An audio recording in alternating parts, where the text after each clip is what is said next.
Mahigit kalahating bilyong pisong halaga ng hinihinalang shabu ang nasabat sa Batangas Port. Isa sa mga arestadong suspect, menor de edad. Ating saksihan.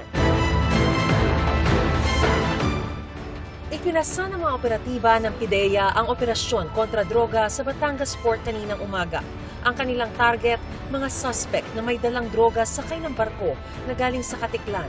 Agad na pinalibutan at siniyasat ng PIDEA at mga katuwang na law enforcement agency ang sasakyan ng mga suspect pagdaong sa Pantalan matapos makatanggap ng kritikal na impormasyon ukol sa pagbabiyahe ng iligal na droga.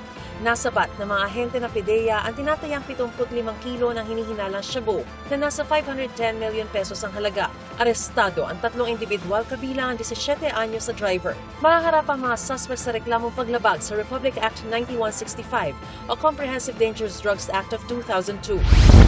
Sa Ninoy Aquino International Airport, 4 na pasahero mula Bangkok, Thailand ang inaresto ng Bureau of Customs na iya, PIDEA at Bureau of Immigration matapos makitaan na hinihinalang marijuana sa kanilang mga bagahe. Sa isinagawang X-ray screening at inspeksyon ng K9 unit, nabisto ang nasa mahigit 40,000 gramo ng hinihinalang marijuana.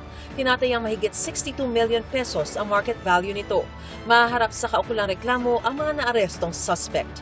Ako si Mariz Umali ang inyong saksi.